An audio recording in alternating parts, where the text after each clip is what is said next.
인사드리겠습니다. 안녕하세요. 안녕하세요. 제목이 좀, 좀 센데요.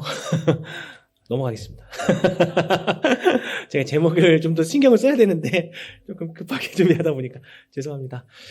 우리 허용원 선생님이 먼저 수요 집회 때, 허용원 선생님이 먼저 수요 집회 때 하면서 관중이 없기 때문에, 성도님들이 안 계시기 때문에 좀 어색할 거라고 미리 기뜸을 주셨는데, 확실히 좀 이상한 느낌도 확실히 말씀이 살아있고 운동력이 있는 것 같습니다. 성도님들하고 같이 이렇게 교제하는 이렇게 합력할 선을 이루는 게 있어야 되는데 없으시니까 그래도 주님 의지해서 한번 해보겠습니다. 지금 앞에 보시는 이 자료는요, 월드미터스 인포라는 사이트인데요. 전 세계의 그 중요한 그 통계 자료들이 나오는 사이트입니다. 성도님들 생각해 보세요. 우리 지구가 얼마 정도의 인구까지 감당할 수 있을까요?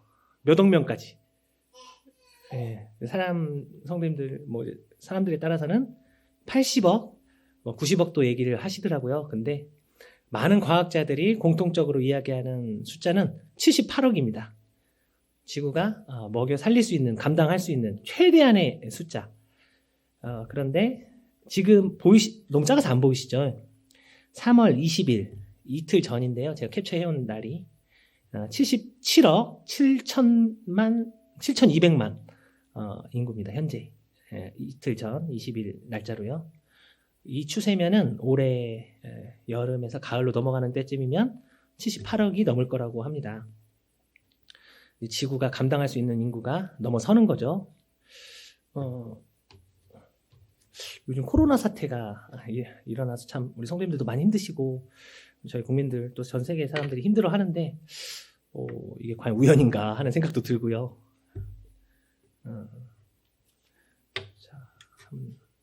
혹시 이분 아시나요? 아놀드 조지프 토인비라고 하는 유명한 역사학자십니다.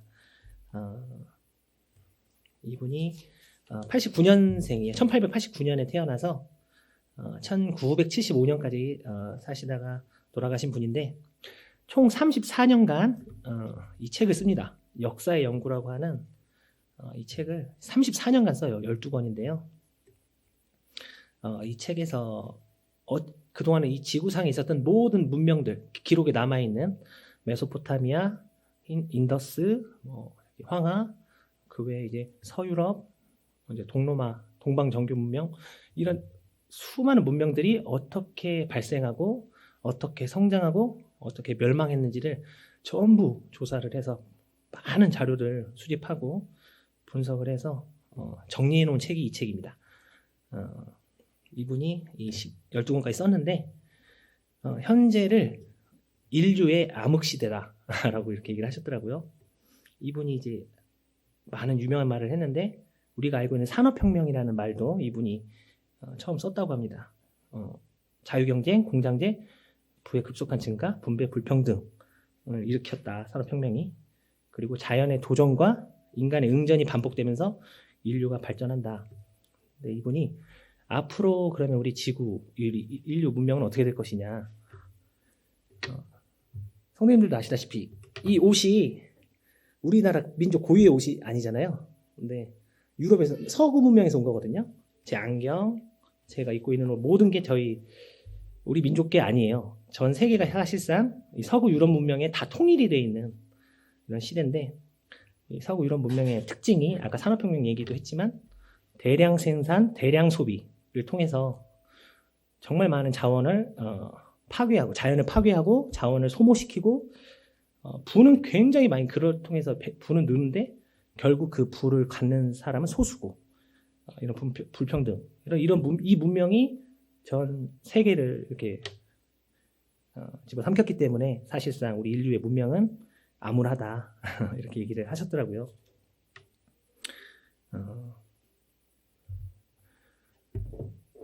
그러면서 이분이 했던 말이 많은 문명들이 그동안 있다가 사라졌는데 가장 큰 특징 중에 하나는 외부 침략보다는 내부에서 썩어서 고착되고 권위주의적이 되었다가 결국 교만과 안이함 때문에 멸망을 한다. 그리고 거기에 중심에는 영적인 타락과 도덕적인 방종이 따른다. 이렇게 얘기를 했습니다. 그리고 지금 우리 전 인류의 문명이 그렇게 흘러가고 있다고 얘기를 했고요. 말씀한 구절 보시겠습니다. 창세기 1장 28절입니다. 하나님이 그들에게 복을 주시며 하나님이 그들에게 이르시되 생육하고 번성하여 땅에 충만하라. 땅을 정복하라.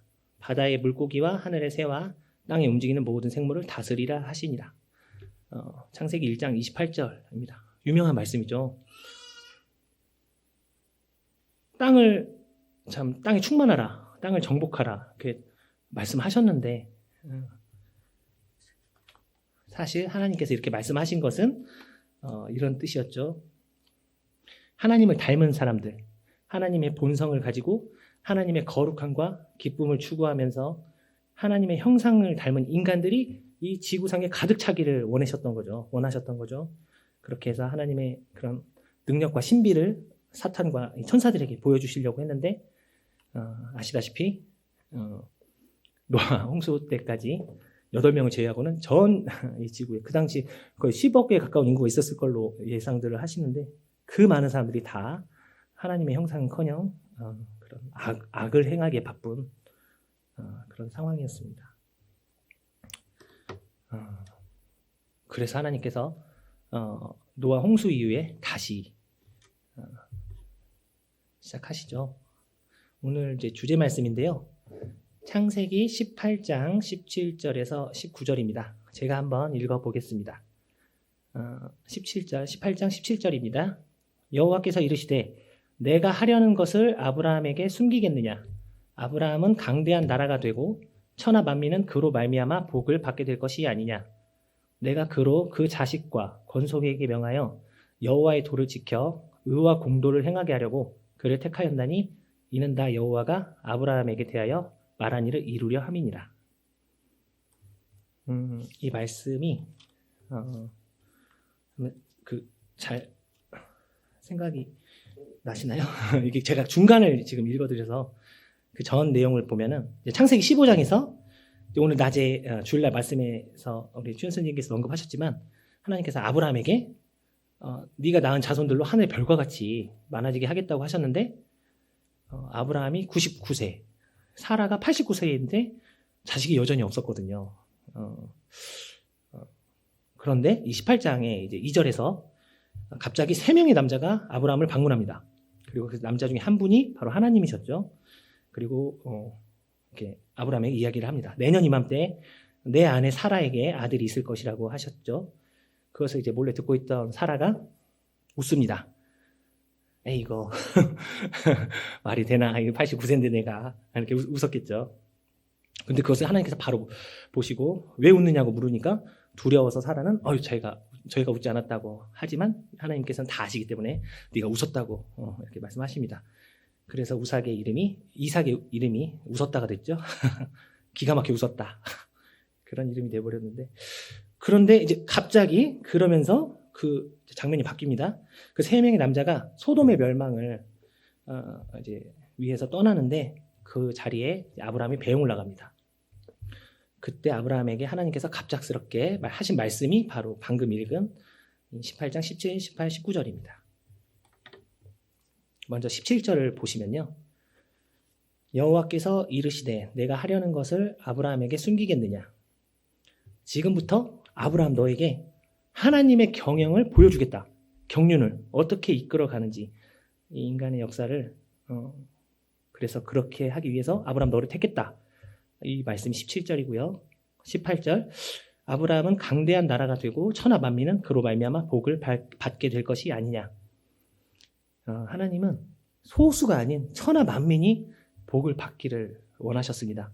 그리고 그러기에 앞서서 먼저 아브라함에게 이게 지금의 정목시키면 우리 성도들이 되겠죠. 복을 먼저 주셨습니다. 그리고 19절 내가 그로 초반입니다. 19절 초반에 내가 그로 그 자식과 권속에게 명하여 하나님이 우리 성도들을 구원받은 자녀로 부르실 때 온 땅에 우리 성도들을 통해서 하나님의 복이 흘러 넘치도록 하기 위해서 부르실 때 그 1차적인 방법으로 보시면 자식과 권속, 가정을 택하신 것을 봅니다. 그만큼 가정이 하나님의 이 경영에서 얼마나 중요한지 이 성도의 가정이 하나님께서 보여주시는 말씀이 아닌가 하는 생각이 듭니다. 하나님의 뜻과 경영과 복을 온 세상에 이 가정을 통해서 흘려보내신다라는 말씀이 되겠는데요. 그 가족들에게 이제 그 다음입니다. 여호와의 도를 지켜 의와 공도를 행하게 하려고 그를 택하였나니 이는 나 여호와가 아브라함에게 대하여 말한 일을 이루려 함이니라.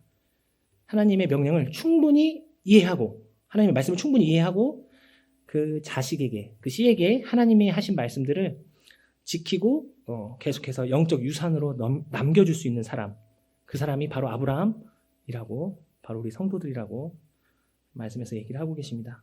하나님께서 창세기 3장 15절에 말씀하신 여자의 후손, 그 사탄의 머리를 밟을 메시아, 하나님의 아들이 이 땅에 오신다고 하신 그 약속이 이 아브라함의 가정을 통해서 이루겠다고 하시는 정말 놀라운 말씀이 바로 이 19절이 되겠습니다.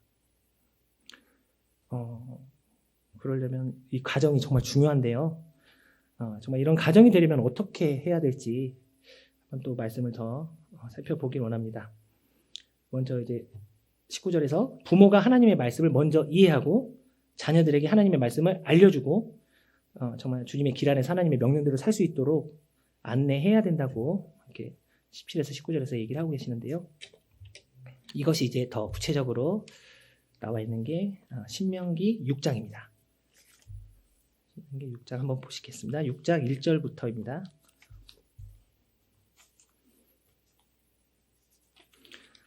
제가 한번 읽어보겠습니다.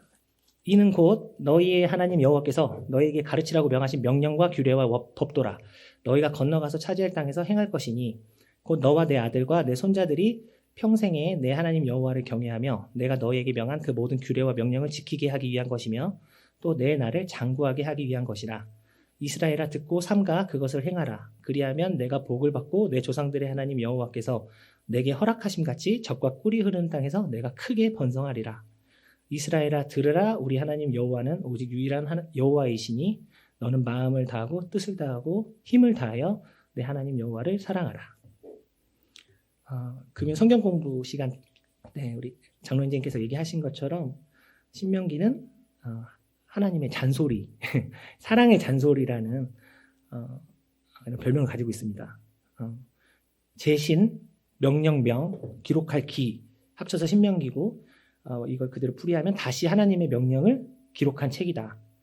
하나님의 명령을 다시 한번 집대성해서 강조한 책이다. 이런 뜻인데요. 그래서 16장 그 전에 신명기 6장 1절에 보시면은 1절 후반절에 너희가 건너가서 차지할 땅에서 행할 것이니 이것을 보면 이 말씀이 현재 세대가 아닌 그 다음 건너가서 땅을 차지할 다음 세대에게 하신 그런 교육적인 의미의 말씀이신 걸 보는데요. 이 신명기서를 한 문장으로 요약하면은 보통 이 말씀을 이것을 꼽더라고요. 바로 4절입니다. 이스라엘아 들으라입니다. 이스라엘아 들으라. 이게 그 이스라엘의 유명한 쉐마 교육인데요. 이스라엘아 들으라가 이 한 문장이 신명기 전체를 축약한다고 하는데요. 이스라엘아 들으라. 뭘 들으라고 하신 걸까요? 네, 바로 하나님의 말씀을 들으라고 하시는 그 뜻이죠. 네. 이렇게 우리가 부모로서 가장 해야 될 우선시되는 일은 우리 가정을 통해서 하나님의 축복이 온 세상 천하 만민에게 흘러가기 위해서는 먼저 우리 가정 안에서 하나님의 말씀을 최우선적으로 두고 그것을 정말 행하고 그것을 우리가 오늘 아침에 배운 말씀, 그 주일날 말씀처럼 행함으로 보여드리고 세상에 이런 것들이 지금 신명기 6장에서 나와 있습니다. 사탄은 이렇게 하나님께서 가정을, 이 성도의 가정을, 믿음의 가정을 참 중요시 하신다는 것을 알았기 때문에 초반부터 이 가정을 파괴하기 위해서, 분열시키기 위해서 무던히 최선을 다하는 모습을 봅니다. 아담과 하와, 선악과를 따먹고 바로 분열하죠. 결혼은 이제 편들어주는 거라고 하는데 바로 너 때문이야. 그렇게 해서 분열시키고 가인과 아벨을 분열시키고 노아와 함과 가나안을 분열시키고 이스마엘과 이삭을 분열시키고 에서와 야곱을 분열시키고 요셉과 10명의 형들을 분열시키고 그래서 하나님의 그 축복이 흘러가지 못하도록 무던히 이 가정의 분열에 사활을 겁니다. 이 분열을 좋아하는 사단이 안 막는 그 연합이 몇 번 나오는데 대부분 그 연합은 하나님을 대적하는 겁니다. 대표적인 게 바벨탑이죠. 그 분열을 좋아하는 사단도 가만히 있습니다. 하나님을 대적할 때는. 이처럼 가정을 참 지키기가 어려운 것 중에 하나가 이 사단이 이걸 이렇게 노리는 것 때문에 그런 게 아닌가 생각이 듭니다. 오늘날은 어떨까요? 선배님들, 오늘날. 이 사람 조그맣게 보이긴 하는데 혹시 아시나요? 옛날에 한번 잠깐 말씀드린 적이 있는데 이 사람이 일레이스터 크로울리라고 하는 사람인데요. 사탄주의자입니다. 사탄을 섬기는데 평생을 바친 사람인데 안타깝게도 이분의 부모님은 우리 모임 형제님과 자매님입니다. 에드워드 크로울리라고 하는 아버지가 있어요. 근데 우리 모임 형제님이세요. 근데 일찍 돌아가세요. 소천하시고 그 어머니가 이제 크로울리를 우리 모임에서 운영하는 영국의 우리 학교에 보내는데 거기서 구타를 당하고 학교에서 누명을 쓰고 그리고 이렇게 쫓겨나는데 집에 온 이 크로울리를 666 같은 놈아라고 하면서 놀립니다. 그리고 이렇게 외롭게 만들죠. 그런데 그러면서 이 크로울리가 삐뚤어집니다. 말은 또 그렇게 해요. 우리 플리머드 형제의 교리가 가장 신학적으로 완벽하다. 그리고 나는 그것을 잘 알고 있다. 그렇게 얘기하면서 죄송합니다. 그렇지만 나는 사탄을 택했다. 그리고 사탄의 졸개가 아니고 사탄이 가장 아끼는 부하가 되기로 결심했다. 이렇게 얘기를 하면서 자신의 평생을 사탄의 나라가 임하도록 노력을 합니다. 이 사람이 가장 먼저 지목한 사탄의 나라를 위해서 가장 적으로 지목한 게 바로 이 사람 책 Magic Without Tears라는 책에서 가족이라고 지목을 합니다. 그래서 이 사람이 이 가정을 깨트리기 위해서 큰 그림을 그립니다. 빅픽처를. 이 사람이 쓴 책에 나오는 내용이에요. 가정을 망가뜨리고 사탄의 세상을 앞당길 6가지 방법. 그대가 원하는 바를 행하라라고 하는 사상을 대중이 받아들이도록 하라. 마약혁명이 있어야 한다. 성혁명이 있어야 한다. 서방 오컬트 신비주의와 동방 오컬트 신비주의의 통합이 필요하다. 서방 귀신 섬기는 것과 동방 귀신 섬기는 것이 합쳐져야 된다. 그런 뜻이죠. 그리고 모든 기독교 체계에 대해서 반항해야 된다. 그리고 적그리스도 아래 신세계 질서를 만들어야 된다. 이 사람이 큰 그림을 그리고 이것을 이루기 위해서 노력을 합니다. 혹시 들어보셨을까 모르겠습니다. 1968년에 있었던 사랑의 여름이라고 하는 그런 행사예요. 미국에서 있었고 샌프란시스코를 중심으로 있었고 2년 뒤에는 1969년 우드스탁 페스티벌, 락 페스티벌인데요. 이런 쭉 이어지는 과정 중에서 아까 말했던 성혁명, 그리고 마약혁명, 그리고 그대가 원하는 바, 내가 원하는 것이 모든 것이다 라고 하는 그런 것들이 여기에 다 녹아 있습니다. 이것이 바로 히피 문화고 락 음악이고 이것이 미국에서 일어났고요. 그와 거의 비슷한 시기에 68년에 68혁명이라고 하는 게 프랑스에서 또 독일에서 일어납니다. 비슷합니다. 모든 권위주의적인 것을 무너뜨려야 된다. 그러면서 성혁명, 마약혁명 다 이때 시작이 됩니다. 이 사람은 이제 그 유명한 비틀스의 조지 해리슨이라고 하는 사람이고요. 이 68혁명 사랑의 여름 사건에는 락 음악과 락 음악 스타들이 가장 큰 몫을 차지하는데 그 중에서도 으뜸은 비틀즈였습니다. 비틀즈는 아까 말했던 동방 미신과 귀신과 서방 귀신을 합치는 그런 거에도 열심히 했죠. 실제로 인도에 찾아가가지고 인도의 이런 사람들을 만나면서 구루라고 하나요? 이 사람들과 이런 영적인 그런 사탄적인 교감을 하는 일에 앞장섭니다. 그리고 아까 말했던 모든 권위적인 것들을 다 무너뜨리고 그런 혁명을 일으키죠. 하는데 도움을 주죠. 이 사람의 뒤를 이은 사람들이 이제 롤링스톤즈, 도어즈, 제니스 조플린, 지미 핸드릭스라고 하는 그 이름만 대면 유명한 레전드 락 음악 가수들인데요. 이 사람들이 다 여기에 사용이 됩니다.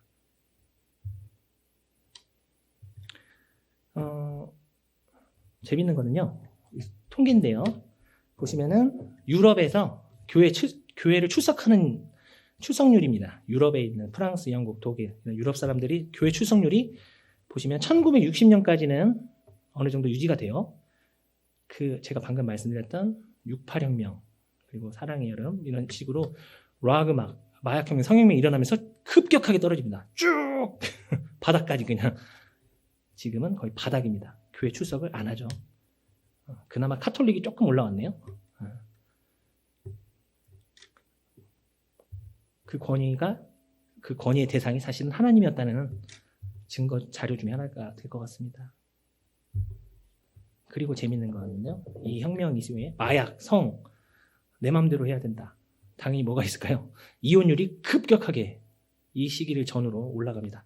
그 전에 이제 2차 세계대전까지는 전쟁통이었기 때문에 사망하고 이런 것 때문에 높았지만 그 이후로는 이제 쭉 낮아지는 추세였다가 이게 이제 이혼율인데요, 미국에 그 60년대 있었던 그 마약형, 그 68혁명, 미국 같은 경우는 그 사랑의 여름, 우드스탁 페스티벌을 통한 그런 히피 문화가 전파되면서 급격하게 이혼이 늘어납니다. 이것은 유럽은 아예 결혼 제도 자체가 거의 망가져 버리죠.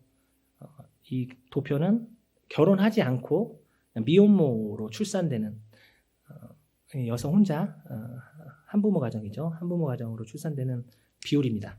70년대 초반의 기준으로 급격하게 늘어나죠. 다 아버지 없이 크는 참 이런 비율입니다. 가정이 파괴되었고 사탄이 성공했죠. 재밌는 것은 이 배우입니다. 이 운동 68혁명 사랑의 여름에 이 배우로 지목되는 사람들인데요. 이 사람은 리처드 맥솔리라고 하는 천주교 예수회 신부고요. 이 사람은 티모시 리얼이라고 하는 하버드 교수입니다. 이 사람은 아예 그냥 대놓고 자기가 일레스터 크로울리의 제자다. 아예 대놓고 얘기를 하고 다녔던 사람입니다. 이 사람들이 이 두 운동의 배후에서 정말 열심히 활동을 했다고 합니다. 사탄이 그만큼 지금까지도 우리나라는 어떨까요? 참 그 전에 우선은 이 68혁명과 사랑의 여름 운동에 대해서 오늘날 그 유명한 학자들이 남긴 글입니다. 앤서니 기든스라고 제3의 길이라고 하는 유명한 책을 쓴 분인데 이 사람이 이제 68혁명을 이렇게 얘기합니다. 68년 이전까지는 마리화나 마약, 히피는 접하지도 들어본 적도 없다. 그 전까지는 이런 얘기가 없었대요. 마약도 없었고. 그러다가 갑자기 그 68혁명 때 생겨났고 결국 이 히피들의 실험은 실패에 그쳤고 마약은 정신의 자유로 이르는 길이 아니고 단지 중독의 대상이 되어버렸다. 재밌는 것은 이때 68혁명 때 태동에서 살아남은 게 두 개가 있는데 하나는 페미니즘 그리고 하나는 동성애입니다. 동성애 자유운동. 동성애자들의 자유가 이루어졌다. 그것은 오늘날까지도 활발하게 이루어지고 있다고 합니다. 나머지는 다 사라져버렸습니다. 자, 그 다음에 영국의 철학자 로저 스크루턴이라고 하는 분인데 1968년에 일어난 그 혁명은 자신이 생각하기에도 또 많은 학자들이 보기에도 도덕과 정신의 재앙이었다라고 한 줄 평을 합니다. 방금 말씀드린 페미니즘과 동성애 운동 살아남았죠. 그게 지금 우리나라로 왔습니다. 이 코로나 사태 이전까지 난리였죠. 페미니즘은 나의 자궁은 나의 것, 낙태죄를 폐지하라. 우리 전주 바로 우리 예배당 바로 앞에서 이루어졌던 동성애 차별을 금지하라고 하는 이 모든 것들의 시작이 바로 이 큰 그림이 거기서부터 시작되었다는 것을 알 수가 있습니다. 우리나라도 당연히 지금 엄청 많은 영향을 받고 있죠. 지금 최신 음악이에요. 한번 찾아봤는데 요즘 우리 젊은 초등학생들, 중학생들이 좋아하는 가수입니다. 있지라고 하는 가수인데 이번에 앨범이 냈는데 가사입니다. 가사를 바로 얼마 안 됐어요. 낸 지가. 한번 읽어볼게요. 잔소리는 스탑잇 알아서 할게. 내가 뭐가 되든 내가 알아서 할 테니까 좀 평범하게 살든 말든 내버려 둘래. 어차피 내가 살아. 내 인생 내 거니까. 차라리 이기적일래. 눈치 보느라 착한 척 상처받는 것보다 100번 나아. 이런 식으로 아까도 말했다시피 사탄은 이 락 음악과 미디어를 굉장히 잘 활용을 합니다. 오늘날 우리나라에도 이렇게 정말 파상적으로 내가 원하는 것이 전부다 라는 이 사상을 주입을 하고 있습니다. 유명한 K-팝 가수들과 음악을 통해서 이 리더가 전주 사람이더라고요. 저도 화산초등학교 나왔는데 이 친구도 화산초등학교 전주 보시면은 네. 그처럼 이렇게 가정이 파괴되고 있는 이 현실에서 참 뭔가 좀 저에게 좀 도전이 되었던 분인데요. 제가 가끔 언급하는 분인데 이 파이퍼라고 하는 존 스테판 파이퍼라고 하는 분인데 지금 미국에서 가장 유명한 목사님이고 가장 많은 활동을 하고 있는 분이고 많은 미국의 젊은이들이 좀 조언을 구하고 있는 참 하나님께 정말 쓰임받는 분인 것 같아요. 근데 이분이 학력이 이렇습니다. 휘튼 칼리지 미국 분이고요. 그다음에 캘리포니아에 있는 플러 신학교를 나와서 위넨 대학교라고 하는 그 독일의 대학교를 갑자기 뜬금없이 가서 거기서 박사 학위를 받습니다. 근데 성도님들도 들어서 아시겠지만 유럽은 이미 기독교 신학이 붕괴됐습니다. 자유주의 신학, 진화론이 옳고 예수님은 가공의 인물이다. 이런 식으로까지 얘기를 하는 이 자유주의 신학에 완전히 매몰되어 있는데 그 중앙에 있는 그 독일의 미넨 대학교에서 박사를 받아요. 사실 보면은 빌리 그레함 목사님, 리고렌 목사님, 또 유명한 목사님들이 굉장히 하나님 안에서 많은 역할을 하고 복음을 그렇게 전하다가 이렇게 많은 사람들, 석학들, 똑똑한 사람들, 그런 사람, 높은 사람들을 만나면서 배도하는 걸 보거든요. 자연스럽게 하나님이 예수님이 아니어도 구원받을 수 있다. 이런 식으로 자유주의 쪽으로 넘어가는 것을 정말 자주 볼 수 있는데 존 파이퍼는 당당하게 얘기를 합니다. 내가 그렇게 되지 않았던 이유가 있다. 그 미넨 대학교에서 그렇게 4년간 몇 년간 성경은 거짓이다 이런 식으로 자유주의 신학을 들었으면서도 내가 오히려 더 신앙적으로 성경 근본주의적으로 더 돌아가고 주님께 매달릴 수 있었던 그 이유는 우리 어머니와 아버지가 나에게 남겨주신 영적인 유산 때문이다. 이렇게 얘기를 해요. 이 파이퍼 목사님의 아버지도 이제 수메 목사님이라고 하셨더라고요. 그 부모님께서 평생에 걸쳐서 나에게 보여줬던 하나님을 그 섬기는 모습, 하나님이 살아계신 하나님을 참 따르는 모습, 그리고 그렇게 해야 된다고 자신에게 가르쳤던 것들이 이 엄청난 많은 자신들한테 오는 도전들을 다 이길 수 있게 해줬다고 고백을 합니다. 그러면서 이분이 이제 이 파이퍼가 한 분을 소개를 해요. 하나님의 기쁨이라고 하는 책을 이분이 쓰는데 거기 책에서 소개를 한 분이 있습니다. 저도 한번 소개해드리고 싶은데요. 헨리 스카우걸이라고 하는 1600년대 분이에요. 굉장히 오래전 분인데 15세에 대학에 들어가요. 스코틀랜드 에버딘 대학 들어가서 졸업함과 동시에 철학과 교수가 됩니다. 천재죠. 19세에 철학과 교수가 되고 1년간 목회를 한 뒤 다시 신학을 가르치다가 28세에 이른 나이에 돌아가시는데 이분이 쓴 The Life of God in the Soul of Man이라는 책이 있는데 이 책이 제가 좋아하고 존경하는 분 중에 조지 휘필드라고 하는 영국의 가장 유명한 전도자가 있는데 그분하고 찰스 웨슬리 감리교회 창시자죠. 그 두 분이 100년 뒤에 종교개혁을 제2의 종교개혁을 일으켰을 때 이분들이 이제 낙담이 되고 신앙의 어떤 회의가 되고 했을 때 이 헨리 스카우걸이 지은 이 책이 여기서 자신이 하나님을 만난 그 책이 그것들을 다 이겨낼 수 있게 해줬다고 고백합니다. 이 책에서 이런 말이 나와요. 한 영혼의 가치와 탁월성은 그가 사랑하는 대상을 보면 알 수 있다. 한 영혼의 가치와 탁월성, 한 인간의 가치와 탁월성은 그 인간이 사랑하는 대상을 보면 알 수 있다. 우리가 쉽게 뭐 저는 이제 그게 생각나더라고요. 이완용, 이완용, 윤봉계, 뭐 이봉창 의사, 유명한 우리 많은 독립운동가분들 비교가 되잖아요. 사랑하는 대상이 달랐습니다. 이완용 그 사람은 자신의 출세와 자신의 돈과 자신의 안위를 사랑했죠. 하지만 독립운동가분들은 반대로 나라와 민족을 사랑하셨죠. 결국에는 정말 비참한 최후를 맞이했지만 그 가치와 탁월성은 정반대로 적용이 되는 걸 봅니다. 민족 반역자로 한 분은 한 명 남았고 나머지 운동가분들은 지금도 이름을 내고 있죠.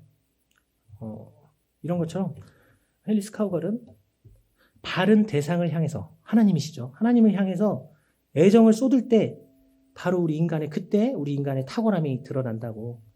그래서 하나님께 집중해야 된다. 하나님을 사랑해야 된다. 아까 신명기 6장에서 마음을 다하고 뜻을 다하고 힘을 다하여 하나님을 사랑하라고 하신 것이 그렇게 했을 때 우리 인간의 가장 큰 탁월함이 드러난다고 이 책에서 이야기를 합니다. 이런 것들을 이제 우리 성도님들과 제가 우리 자녀들에게 우리가 맡은 학생들에게 가르쳐야 되는 게 아닌가. 왜냐하면 너무나 혼란스러운 세상이고 아까도 말했듯이 사탄은 이것을 어떻게 해서든 무너뜨리기 위해서 지금도 최선을 다하고 있습니다. 이런 상황에서 우리가 정말 집중해야 될 분이 누구신가, 우리가 사랑해야 될 분이 누구신가를 가르쳐야 된다는 거죠. 이분도 되게 유명하더라고요. 이 사람도 많이 알고 계실 수도 있는데요. 앨리스 베일리라고 하는 사람입니다. 여자입니다. 여자분입니다. 이 사람은 65년 전에 별명이 여자 크로울리예요. 이분이 참 희한하게도 이 사람도 기독교인입니다. 심지어 목사님하고 결혼을 했는데 목사님과 헤어지고, 근데 그 목사라고 결혼한 목사님이 월터 에반스라고 하는 사람인데 이분을 학대했다고 그래요. 폭력적이었고 결국 이혼을 했고 자녀가 셋이나 있었음에도 불구하고 양육비를 거의 주지 않아서 정말 비참하게 살았다고 합니다. 그때 이 앨리스 베일리라고 하는 이분을 도왔던 게 신지학회라고 하는 신비주의 비밀 결사입니다. 거기서 이제 회원 중에 한 명이었던 프리메이슨이었던 포스터 베일리라고 하는 사람을 만나서 이름이 바뀌죠. 베일리로. 거기서 결혼을 두 번째로 해서 살면서 그 학회에서 티베트 스승을 만납니다. 귀신 들린 사람이죠. 그래서 밀교를 받아들이고 영매가 됩니다. 귀신을 부르고 점성술을 행하는. 그래서 이 사람이 기독교를 어떻게 무너뜨릴 수 있나 전략을 세웁니다. 자, 읽어볼게요. 1. 교육 시스템으로부터 하나님과 기도를 제거하라. 2. 아동들에 대한 부모의 권위를 축소시켜라. 3. 기독교 가정 구조, 전통적 기독교 가정 구조를 파괴하라. 4. 프리섹스 사회를 만들라. 낙태를 합법화하고 낙태를 쉽게 하라. 5. 이혼하기 쉽게 만들고 이혼을 합법화하라. 평생 결혼 개념에서 사람들을 해방시켜라. 6. 동성연애를 생활 방식으로 만들어라. 예술의 품격을 떨어뜨려라. 미친 예술이 되게 하라. 8. 미디어를 활용하고 선전하고 인간의 사고 방식을 바꿔라. 9. 종교 통합운동을 일으켜라. 10. 각국 정부로 하여금 위의 사항들을 법제화하도록 하고 교회가 이러한 변화를 추인하도록 인정하도록 하라. 65년 전에 세운 전략인데 다 제대로 돌아가고 있습니다. 우리나라도 굉장히 많은 영향을 받고 있죠. 예, 사탄은 정말 노리고 있습니다. 이 마지막 때에 우리 성도들의 가정을 어떻게 해서든지 분열시키고 파괴하려고 정말 최선을 다하고 있습니다.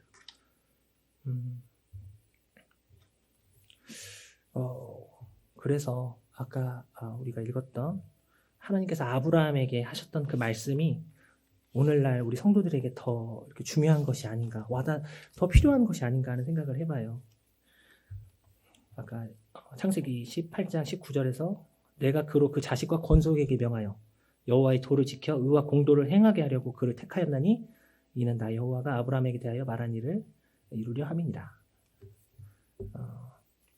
하나님의 말씀을 참 지키고 그 공도를 행했을 때 어떻게 되는지는 잠언 2장에 잘 나와 있습니다. 6절, 2장 6절입니다. 대저 여호와는 지혜를 주시며 지식과 명철을 그 입에서 내심이며 7. 그는 정직한 자를 위하여 완전한 지혜를 예비하시며 행실이 온전한 자에게 방패가 되시나니 대저 그는 정의의 길을 보호하시며 그의 성도들의 길을 보전하려 하심이니라. 9절 그런즉 내가 공의와 정의와 정직 곧 모든 선한 길을 깨달을 것이라. 10절 곧 지혜가 내 마음에 들어가며 지식이 내 영혼을 즐겁게 할 것이요. 11절 근신이 너를 지키며 명철이 너를 보호하여 12절 악한 자의 길과 폐역을 말하는 자에게서 건져내리라. 아까 있었던 이 사탄의 전략들, 이 전략들에서 우리 자녀들을 지키기 위해서는 지켜낼 수 있다고 하나님께서 분명하게 잠언 2장을 통해서 말씀하고 계십니다.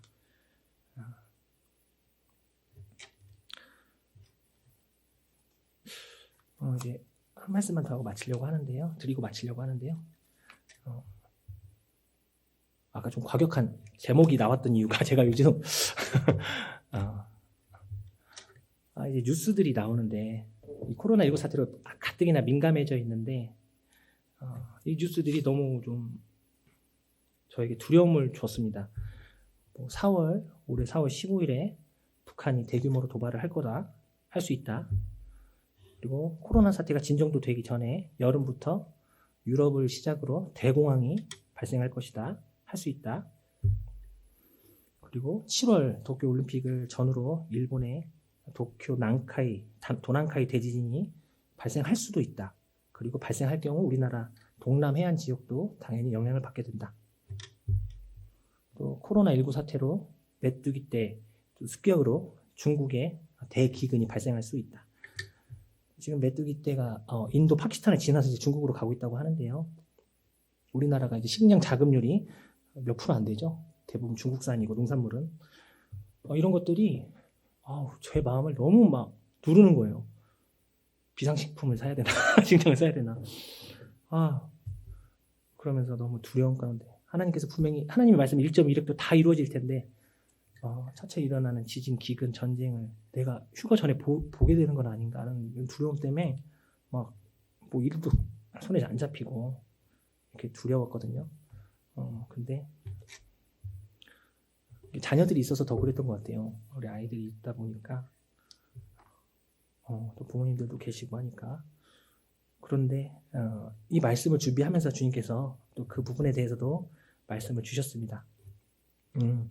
18장에 아까 아브라함에게 하나님께서 말씀해 주셨잖아요. 너의 가정을 통해서 이 땅에 복이 흘러 들어가게 하겠다 하시고 바로 이어서 이렇게 얘기를 또 하셨습니다. 주제가 완전히 바뀌어요.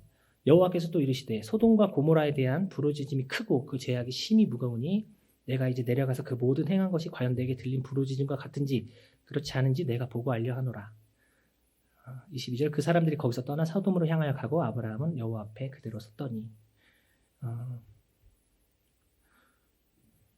그 아브라함이 참 그 전에 우선 지금 저희가 겪고 있는 이 코로나 사태는 많은 분들이 또 이렇게 얘기하더라고요. 앞으로 있을 7년 대환란 기간에 있을 환란들의 예고편이다.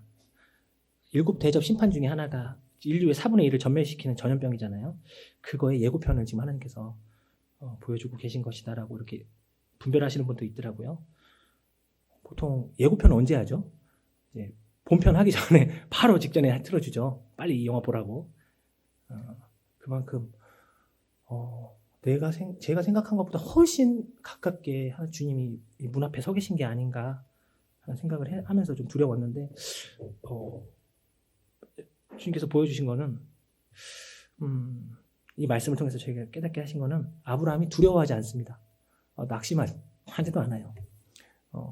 원래 아브라함은 롯에 대해서 어떤 사람인지 아시죠? 롯이 그 소돔에서 소돔 왕과 함께 잡혀갔을 때 직접 군사를 거느리고 가서 롯을 구출해 온 분이에요. 아브라함이. 근데 하나님이 심판하시기로 하셨다는 사실을 알았을 때 거기에 순종을 하고 기도합니다. 중보 기도를 합니다.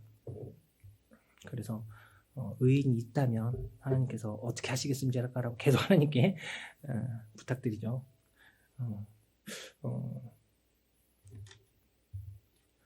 누가복음 17장 유명한 말씀인데요. 자주 말씀 시간에도 언급되고 말씀하시는데 17장 26절 노아의 때에 된 것과 같이 인자의 때에도 그러하리라. 27절 노아가 방주에 들어가던 날까지 사람들이 먹고 마시고 장가들고 시집가더니 홍수가 나서 그들을 다 멸망시켰으며 또 롯의 때와 같으리니 사람들이 먹고 마시고 사고 팔고 심고 집을 짓더니 롯이 소돔에서 나가던 날에 하늘로부터 불과 영이 비오듯 하여 그들을 멸망시켰느니라. 인자가 나타나는 날에도 이러하리라. 그날에 만일 사람이 지붕에 있고 그의 세간이 그 집 안에 있으면 그것을 가지러 내려가지 말 것이요 밭에 있는 자도 그와 같이 뒤로 돌이키지 말 것이니라. 롯의 철을 기억하라. 유명한 말씀인데 제가 롯하고 아브라함을 또 생각하면서 내가 정말 롯이 아닌가 지금 내 모습이 비상식량 준비한다고 하고 참 두려워하고 이 심판의 대상은 저희가 아니잖아요. 우리 성도들이 아니고 정말 하나님의 그 사랑을 끝까지 거절했던 사람들에 대한 심판인데 제가 오히려 뭐 더 부하 내동하고 있는 건 아닌가 하는 생각을 하게 되었습니다. 끌려서 나오는 롯과 같은 내가 아직도 주님의 휴거에 대해서 정확히 인지하고 기다리고 있지 않고 이 세상에 있는 물질들에 더 미련을 두고 있는 게 아닌가 하는 생각을 하게 되었고요. 또 위에서 말씀하신 노아의 때처럼 노아가 방주를 지으면서 하나님이 명령하신 그 방주를 지으면서 힘들어했다거나 낙심했다거나 고통스러워했다는 기록은 없습니다. 정말 주님께서 마지막 배의 문을 닫을 때까지 최선을 다해서 그 배의 방주를 만들기 위해서 가족들과 함께 그 가정이 헌신을 했는데 그 모습이 떠올랐어요. 사실 차이가 있잖아요. 노아의 홍수와 롯의 소돔 심판은 하나님께서 분명히 목적이 전원의 전체에 대한 멸절이었습니다. 하지만 7년 대환란은 아니죠. 남아있는 유대인들에게 시간을 주는 것이고 유대인의 시간들을 이제 주는 것이고 유대인들이 하나님께 돌이킬 수 있도록 예수님을 믿을 수 있도록 진정한 메시아를 받아들일 수 있도록 시간을 주는 것이고 그 가운데서 또 많은 우리 이방인들 중에서 또 하나님 주님을 믿고 끝까지 그 환란을 견디는 사람들이 나오잖아요. 또 어떤 분은 그렇게 얘기하더라고요. 휴거 사건 이후에 인류 역사상 가장 많은 구원이 일어날 거라고. 얼마나 많은 사람들이 깨닫겠어요. 정말 주님이 계셨구나. 그렇기 때문에 마지막 때까지 하나님께서 명하신 우리 가정을 통해서 하나님의 복이 흘러가도록 우리가 멈춰서는 안 되겠다는 생각을 해봤습니다. 며칠 전에 저희 초등부, 제가 올해부터 초등부에 들어가는데 초등부 교사 형제자매들이 놀러 왔어요. 그래서 차를 마시면서 근데 이제 코로나 때문에 우리 학생들을 볼 수가 없으니까 집집마다 찾아가서 집 앞에다가 이제 선물을 놓고 오려고 계획을 하고 잠깐 그 전에 저희 집에 들렸더라고요. 너무 부끄럽더라고요. 그냥 제 일신의 안위만 걱정하고 있는 제가 참 부끄러웠고 마지막 이 노아의 방주에 남은 못을 박는 이 노아의 가족들처럼 우리 성도님들이 정말 이렇게 열심히 헌신하고 있구나 라는 생각을 해보았습니다. 이제 우리가 앞으로 보게 될 하나님의 모습은 이런 모습일 것 같아요. 그가 큰 음성으로 이르되 하나님을 두려워하며 그에게 영광을 돌리라. 이는 그의 심판의 시간이 이르렀음이니 하늘과 땅과 바다와 물들의 근원을 만드신 이를 경배하라 하더라. 요한계시록 14장 7절. 노아 홍수 심판이 있기 전에 에녹이 이제 하나님과 동행하다가 올라가잖아요. 보면 심판이 임한다는 걸 알게 됐을 때 에녹이 그때부터 하나님과 동행합니다. 성경을 보면 사람들이 하나님에 대해서 두려워하게 됐을 때 참 신기해요. 하나님을 두려워하면서 사랑하게 됩니다. 하나님을 더 경외하게 되고 이 코로나 사태와 앞으로 일어날 이런 환란들이 더 많은 사람들이 하나님을 생각하고 성도들이 하나님의 사랑을 회복하는 그런 일이 될 수도 있겠다는 생각을 해보았습니다.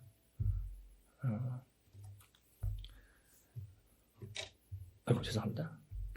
아까 말씀드렸던 그 아놀드 토인비라고 하는 그분이 75년도에 돌아가셨는데 돌아가시기 바로 몇 년 전에 신문기자가 인터뷰를 합니다. 인터뷰를 하러 갔더니 손자하고 같이 있는 거예요. 손자가 아마 지금은 저보다 나이가 많겠죠. 손자랑 같이 이렇게 놀고 계시는데 물어봅니다. 토인비 선생님, 인류가 결국에는 전 인류가 이렇게 어두움의 길로 멸망의 길로 갈 것 같다고 예상을 하셨는데 그러면 방법이 없습니까? 그 멸망의 길에서 빠져나올 수 있는 방법이 없습니까? 그랬을 때 토인비 박사가 얘기를 합니다. 있습니다. 그 방법은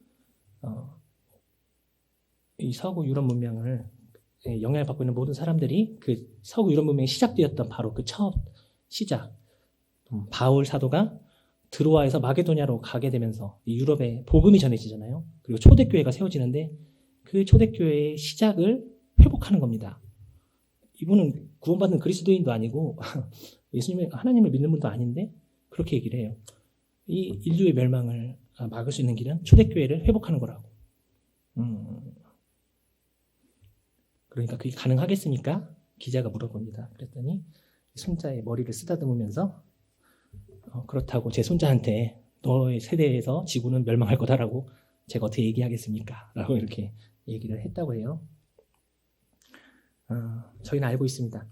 결국 이 세상은 하나님의 주권적으로 심판이 임할 것이고, 하지만 그 이후에 이루어질 주님의 지상재림 천년왕국 때 이 지구에 정말 하나님께서 처음에 계획하셨던 하나님의 형상을 닮아서 하나님의 거룩하심과 하나님께 기쁨을 드리는 하나님의 형상을 닮은 인간들이 가득 차는 그 세상이, 그 시대가 얼마 뒤에 올 것입니다.